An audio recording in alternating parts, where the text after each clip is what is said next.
Okay, this is Dr. Perry Carpenter, and I'm back with you now. And in this segment, I want to continue our discussion of the AOE COE causation analysis in a denied claim. And in our last segment, we talked about the philosophy of denied claims and your role as the QME evaluator in those circumstances that involved denied or rejected claims. So we'll expand in this segment a little bit more about your role as the QME evaluator.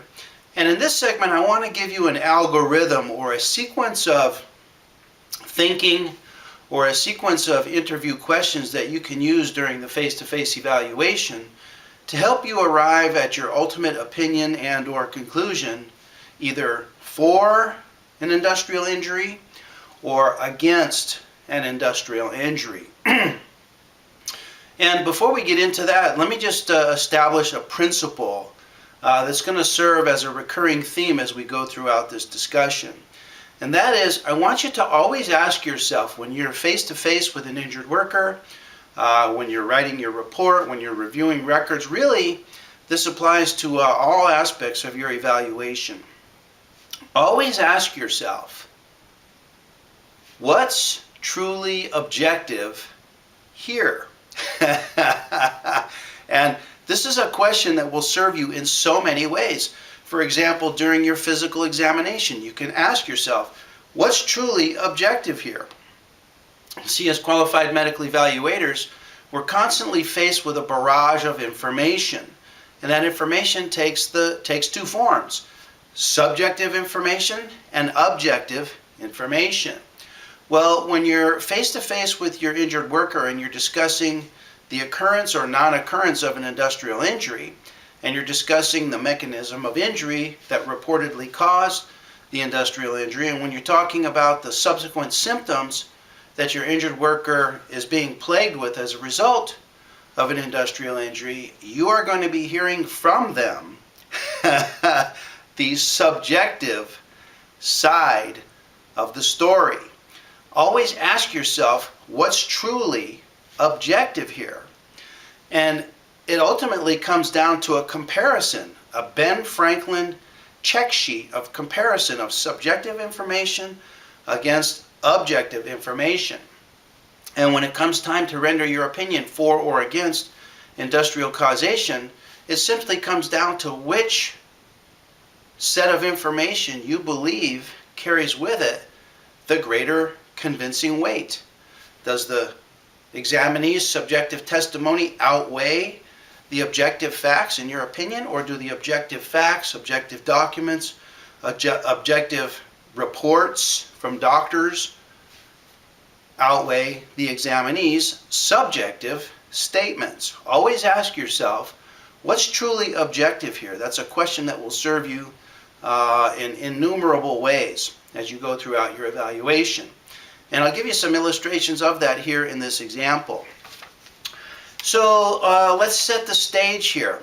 We're talking about denied or rejected claims. So let's go through a couple of hypothetical situations to show you how you can use this algorithm in arriving at your opinions and conclusions, either for an industrial injury or against an industrial injury. So remember that we said, and I hope you can see this, we said that when we have a denied claim, the date of injury is going to come relatively close to the time of your evaluation, typically somewhere just beyond the 90-day interval that's described in Labor Code 5402. So it's reasonably proximate. So this is about, let's just say this is 120 days after the reported date of injury. Okay? Now this here, this time interval between the date of injury and the date of your evaluation is a critical time period. Critical time period. Because by the time you get to your face-to-face evaluation with the examinee, you may or may not have received all the medical records that are necessary to arrive at an accurate conclusion. You'll notice that I said that are necessary. That may be different than the medical records simply related to the injury forward. And let me give you an example of that. I had an injured worker who scheduled an appointment with me, and he had a denied claim. And when I saw him on the date of the evaluation, I received medical records only from the date of injury forward, which was roughly about 90 to 120 days of medical records.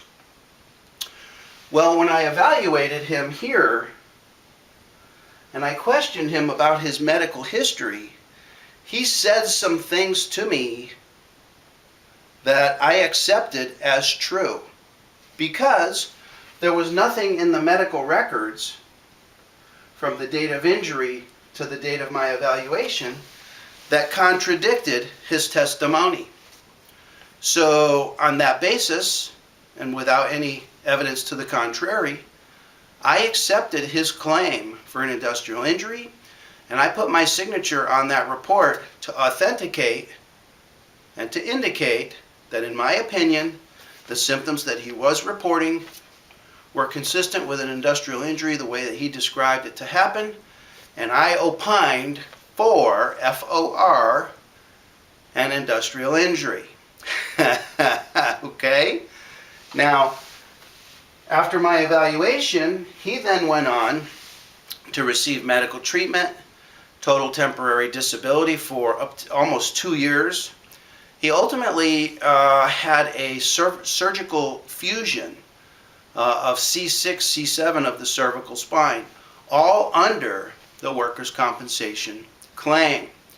Now, when it came time for me to do my follow-up evaluation, my permanent and stationary evaluation, in the time between then and way down here, 2 years later, the claims administrator had retrieved many more medical records dating back as many as 2 decades earlier. And these medical records unearthed some information that contradicted his testimony that he told me during my evaluation. Information which, had I known at the time of my evaluation, I would not, N-O-T, all capitals, I would not have opined for an industrial injury. So, in actuality, what happened was, on the date of my evaluation, the injured worker lied to me. He lied to me about his pre-injury condition of his cervical spine. According to the medical records, he had actually had a prior 2-level surgical fusion, and he admitted that to me. But what he said to me is, he said to me that following his 2-level surgical fusion, which happened in approximately 2006, I saw him here in 2012, he told me that in that 6-year period of time, he was basically asymptomatic. He was totally asymptomatic, had no symptoms with his cervical spine, no medical treatment. He was perfectly fine until there was a new incident for which he was filing a new claim. Well, when these boxes and boxes of medical records showed up, they contradicted his testimony. And in actuality, they demonstrated that he was not asymptomatic with the cervical spine. That indeed he had received treatment, he had received diagnostic studies, he had received epidural injections to the cervical spine in the time period immediately preceding the new claim. Basically, he lied to me. He lied to me. But I had no way to know it at the time, because the medical records that I received were solely related or solely dated from the date of injury forward. So this is a critical time period, and the point I'm trying to make is, when you get to your evaluation here, Always consider that you may not have received all the relevant medical records yet. Okay?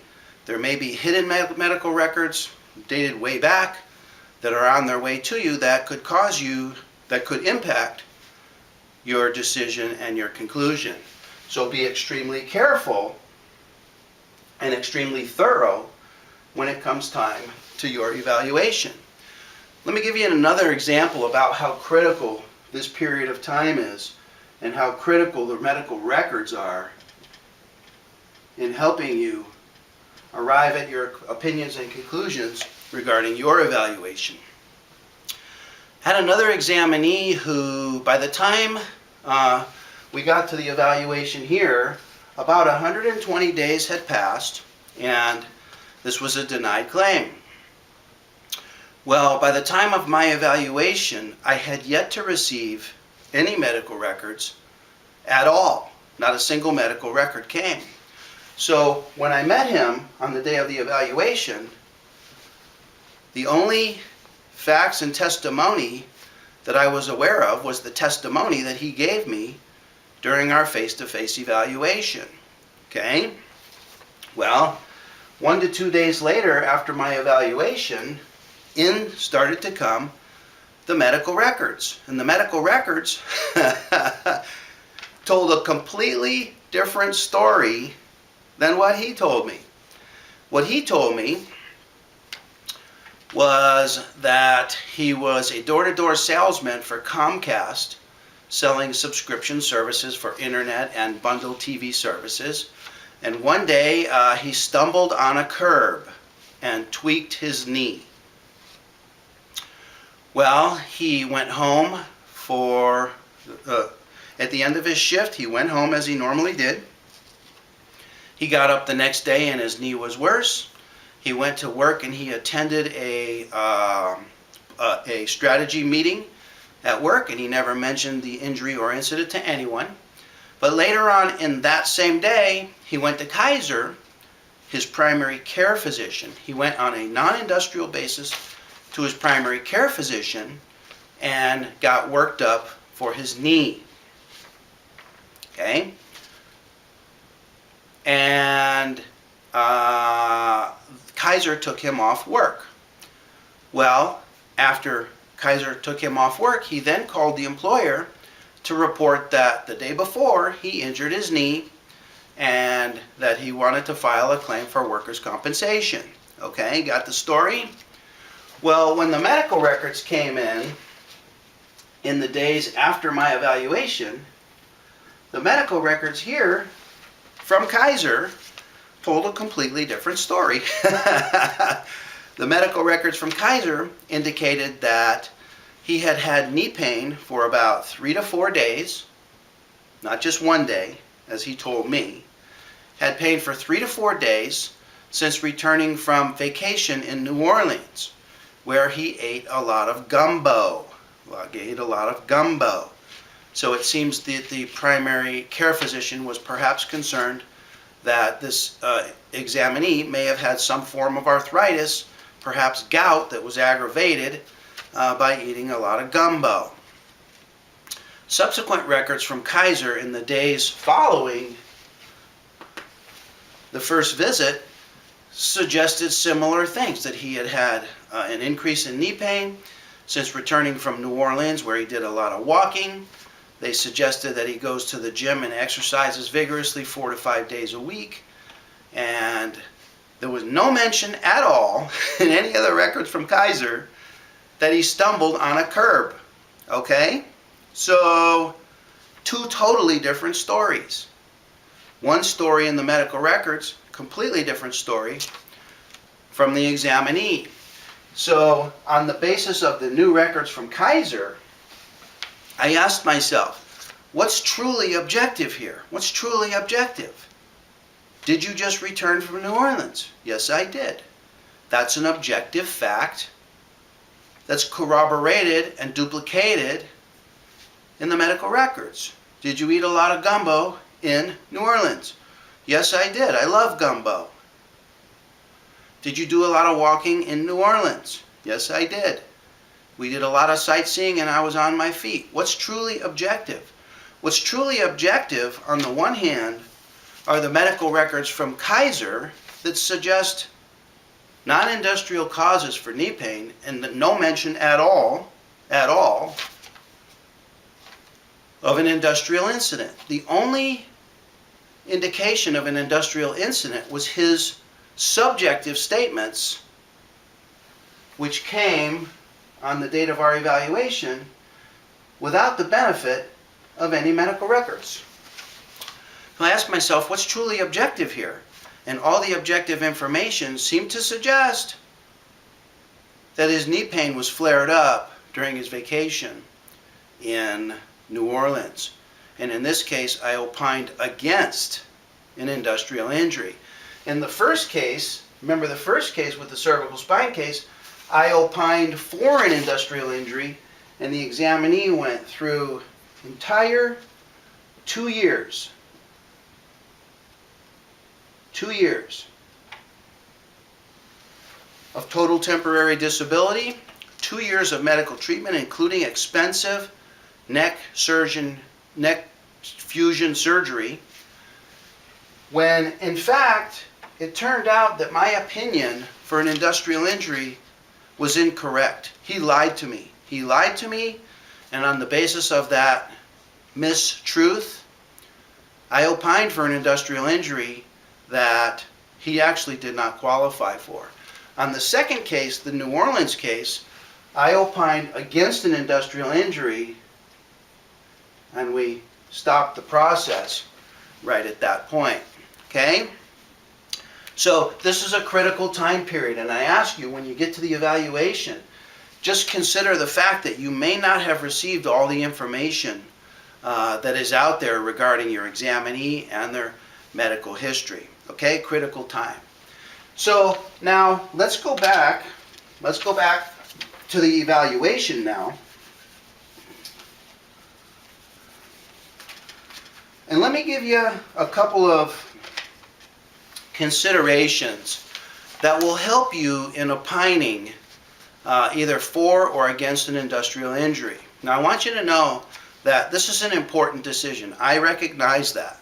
I know that this is a critical decision for the injured worker. The last thing that we want to do is to deny an injured worker benefits that they need, that they deserve, and that they qualify for. That's not what this is all about. What this is about is identifying the difference between examinees who do qualify and those who do not qualify. So I want to give you a series of thoughts, ideas, considerations, and interview questions that will help you arrive at the correct determination approximately 100% of the time, okay? And the first consideration, and this is the very first question that you're going to go through when your examinee begins to tell you about the incident of injury. The incident of injury. The very first question that you're going to ask is, was this a witnessed or an unwitnessed incident? Okay, let's write that down. Witnessed.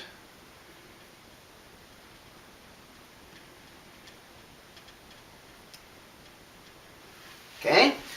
Now, if the examinee tells you that, yes, this injury was witnessed by my boss, he's the owner of the company. He was there when I fell down the steps. Okay? Now, certainly the boss and the owner of the company for whom liability for this injury is going to fall, that is a credible person. And if the boss says that he witnessed this incident of injury to occur, you can, most of the time, unless there's some extenuating circumstance, you can accept that as true and factual. And on that basis, you can go ahead and accept the claim as industrial. Now, other witnesses may not be as credible as the boss or the owner of the company. For example, co-workers may not be as credible of witnesses as the boss. So it's important that you consider who is the witness. But in general, when an injury is witnessed, that pushes the injury towards the side of the spectrum, towards acceptance of the industrial injury. Now, if the injury is unwitnessed, like the guy that was selling subscriptions door to door with Comcast, he said that in the middle of the afternoon he stepped on a curb and twisted his knee. Was it witnessed? No, there was no witnesses. I was working by myself in a neighborhood. There's no one who can come along and say, yes, I saw him, he twisted his knee. It was unwitnessed. Okay?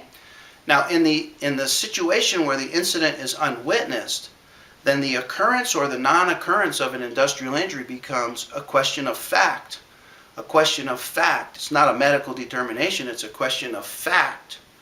Now, we as qualified medical evaluators, we do not resolve questions of fact. The questions of fact are resolved by the trier of fact, and the trier of fact is the judge.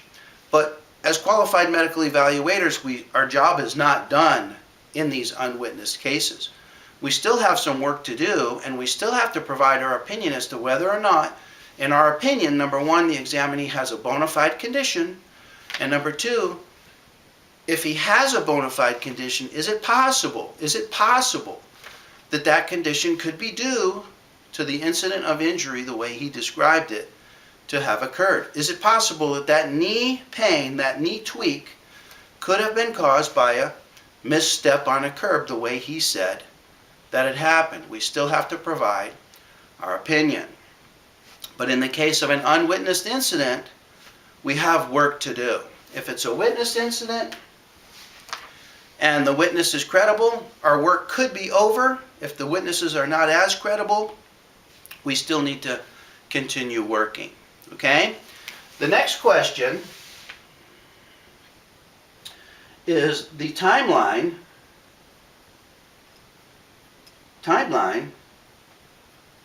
for reporting. What is the timeline for reporting the incident? Okay? So the examinee is telling you about this incident of injury, and they're going on and on about what happened, and then how they went to the doctor, and how they went to physical therapy, and you say, hold on.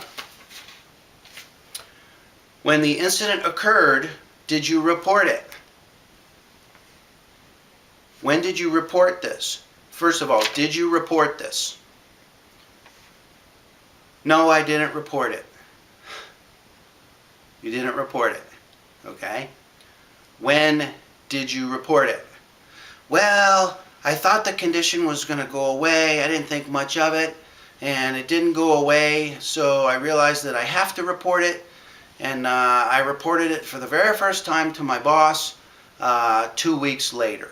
2 weeks later. Have you ever had these cases with a delay in reporting? What's the opposite of a delay in reporting? The opposite of delay is instantaneous, immediate reporting. Okay? Now, I want you to think to yourself, how would a person who was actually truly hurt on the job, who suffered an actual bona fide injury, how would they behave? They would report it. They would report it. Wouldn't you report an injury if you had an injury that you're concerned about? Would you report it? You'd report it.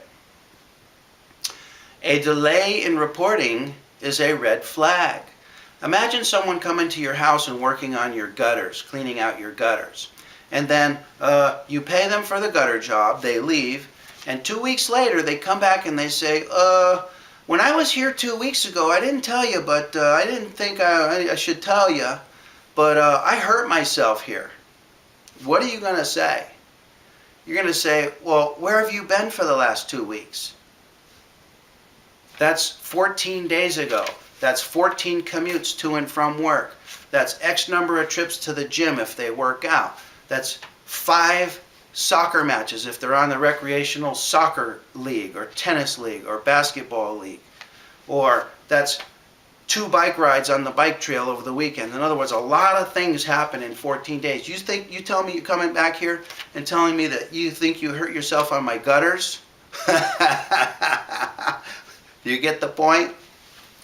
So the point is, the further from the date of injury to the time of reporting, somewhere in here, the further away from the date of injury, the less we can associate any symptoms with some incident that happened a week earlier, 2 weeks earlier, a month earlier. I just did a case where the examinee was claiming a specific incident of injury on 1/1/2015. 1/1/2015. Guess when she reported this as an industrial injury? She reported this in October of 2015, 10 months later. How in the world can you possibly associate symptoms 10 months later with anything that happened 10 months ago? You can't. Not within reasonable medical probability, and you can't. Let's just put it at that. So, if the timeline for reporting is immediate, can you see that that pushes the perception of the claim towards the acceptance of the claim? Person comes to their boss and says, "Boss, I just tripped down the steps 2 minutes ago." And they're limping at the time, and everything fits together. But with a delay in reporting, especially when they're combined with an unwitnessed incident, leads to a denial of the claim, because the description of the injury, the description of the symptoms is totally a question of fact. It's totally subjective. Okay? That pushes the perception of the claim toward a rejection or toward a denial. And these two red flags right here constitute a large bulk of the denials that we see. When a claims administrator sees these two red flags, they simply have to do some investigation in order to accept this claim. So they'll put a rejection on it initially in order to stop the bleeding from the $10,000. Okay? Okay, next question that I want you to ask in your interviewing has to do with the mechanism of injury. Mrs. Jones, tell me what happened. Mechanism of injury. How did you hurt yourself? Take me through it. What happened? How high was the curb? What happened? Was it covered with rocks? Was there sand on the curb? What did you land on? Investigate the mechanism of injury. Now, if the description of the mechanism of injury is vague, is implausible, is indefinite, is not clear, that tells you something. In contrast, if the mechanism of injury is anatomically consistent with the injury that the examinee is reporting, if it's a verifiable mechanism of injury, these types of information would push the claim more towards an acceptance, whereas vague and indefinite descriptions move the mechanism of injury toward a rejection or a denial. With the cervical spine case that I was referring to earlier, what happened with that case is the injured worker was a trucker, did a lot of work of delivering materials on pallets. He used a pallet jack, and worked the night shift delivering pallets of materials. Well, he completed his entire work shift, never said a word to anybody, went home, got into bed at 8 a.m. in the morning after his night shift, and then woke up out of bed at approximately 1 p.m., went to bed 8 a.m., got up at 1 p.m. with neck pain, and went to Kaiser. And at Kaiser asked him what happened, and he said, "I don't know, but I'm a trucker, and I had a busy work shift last night moving pallets." He didn't say that moving the pallets caused him neck pain. He simply described it to the doctor at Kaiser. Kaiser put it in the medical records, and from that point forward, it became sort of accepted that that was the mechanism of injury. This was extremely clever on his part. He let the doctor imply that that was the mechanism of injury without overtly stating such himself. So when it came time to my evaluation, I asked him, how'd you hurt yourself? Again, his description was vague, it was implausible, it was indefinite, it was weak. He said, I don't really know. I didn't feel any specific incident of injury. There was a time when I was moving pallets and the thing jerked me a little bit, but it wasn't a major deal, and I just sort of shook that off and kept going. And it was vague, and it was indefinite, and it was implausible. And yet, as I said earlier, I still accepted the claim on the basis of his otherwise credible testimony that he was asymptomatic in the time period preceding the injury. So the mechanism of injury will either cause you to move your decision towards an acceptance of the claim or towards a rejection of the claim. So thoroughly investigate the mechanism of injury. Fourth series of questions has to do with the temporal relationship.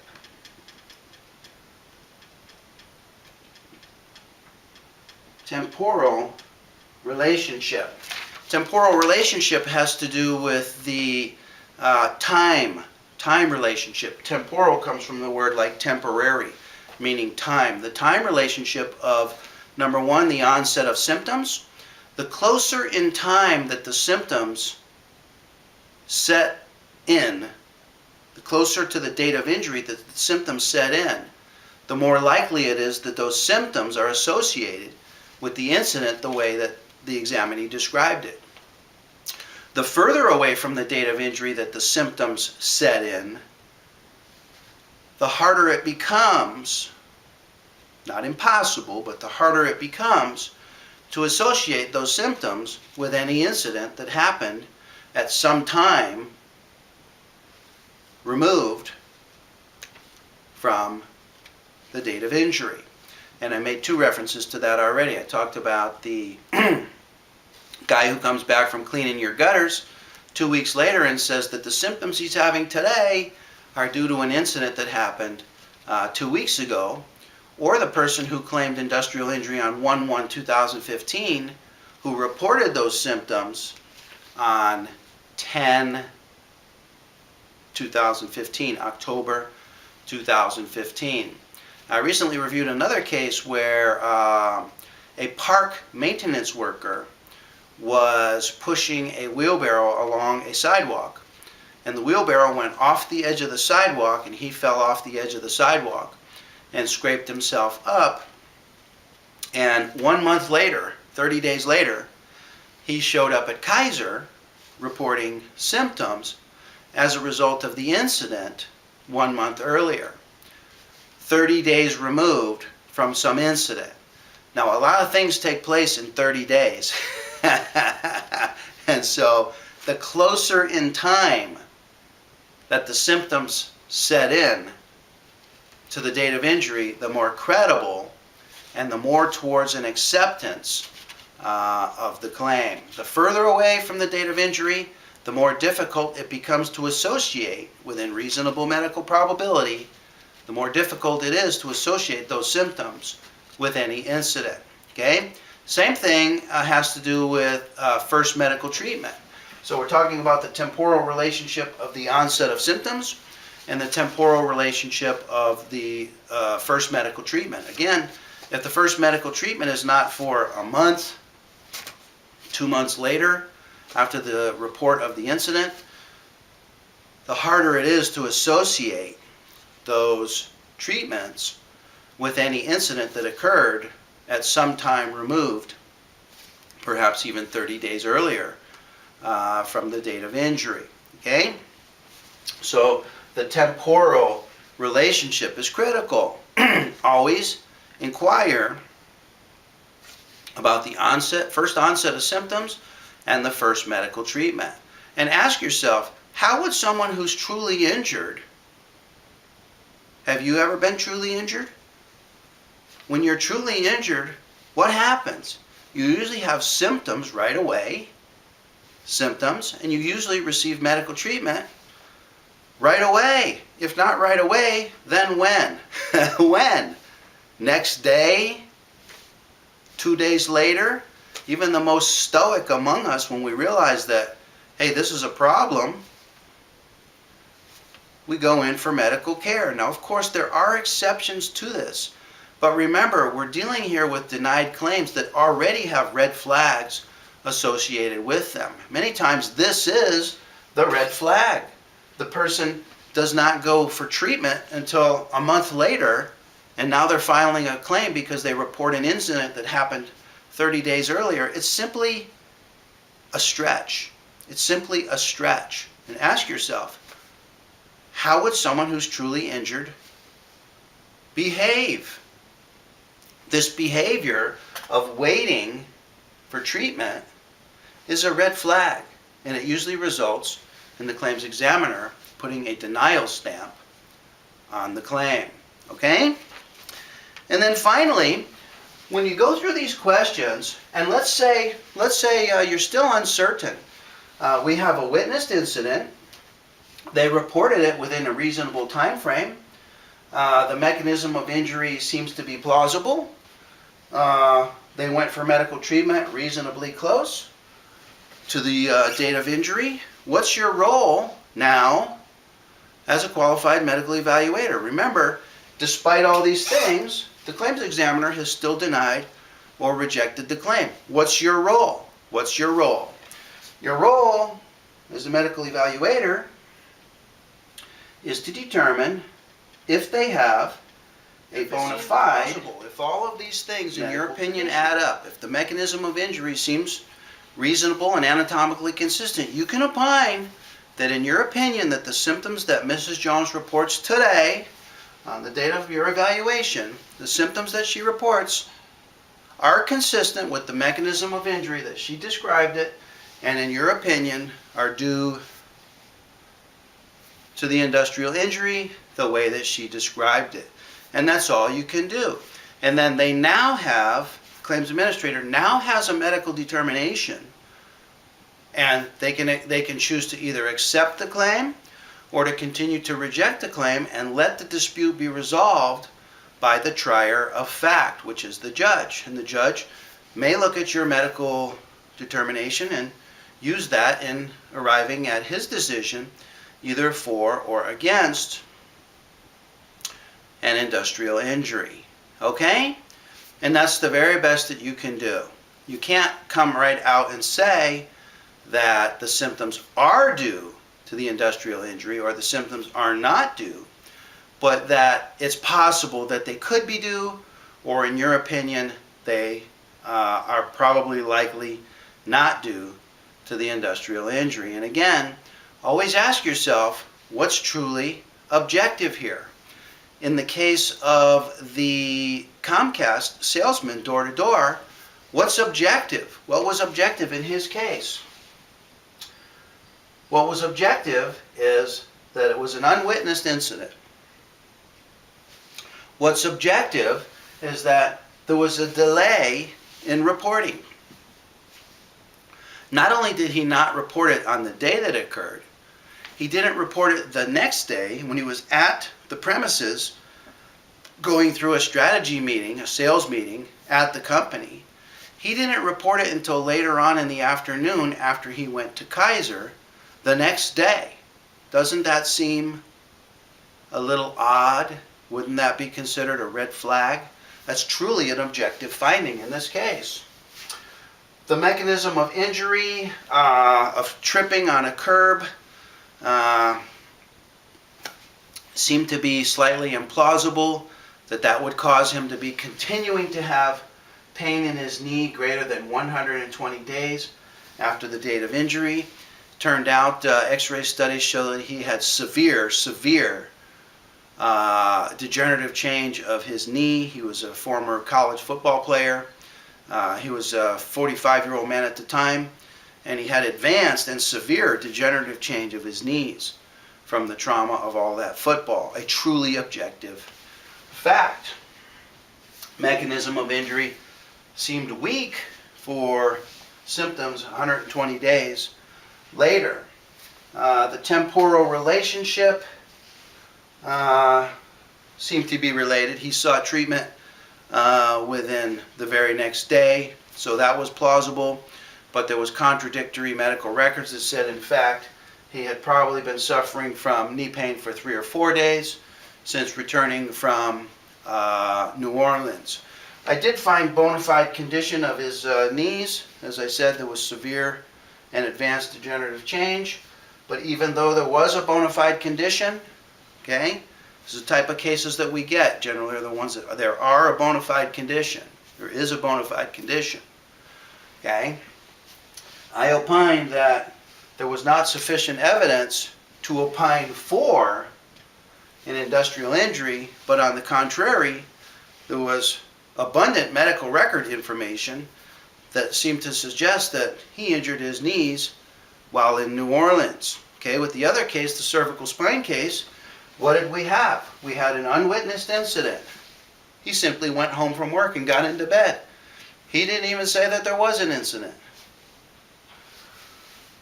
He did not report anything the day of work. He reported it the next day after he got out of bed. What was the mechanism of injury? There really was no mechanism of injury. He could not come up with any mechanism of injury, I think because he did not want to lie. He did not want to come out and say something that wasn't true, so he merely intimated as to what the mechanism of injury could have been, or he merely suggested what the mechanism of injury could have been, and he allowed the medical providers to then run with that as the purported mechanism of injury.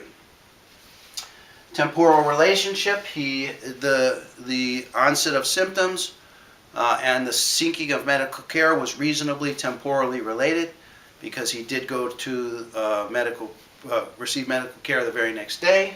We did find a bona fide condition of the cervical spine, but when we asked ourselves what's truly objective here, the objective information allowed me to opine for an industrial injury, largely on the basis that he told me that in the time preceding the date of injury, even though he had a 2-level cervical fusion, he was basically asymptomatic. And so on that basis, I approved the claim.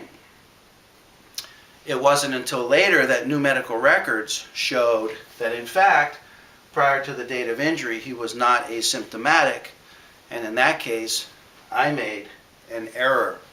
And what I should have done, what I would have done had I gone, what I would do today, now knowing what I now know, I would use all of this objective information, lack of mechanism of injury, unwitnessed incident, no reporting at the time, but not until the next day. I would have used those objective information to offset his subjective story of a work injury.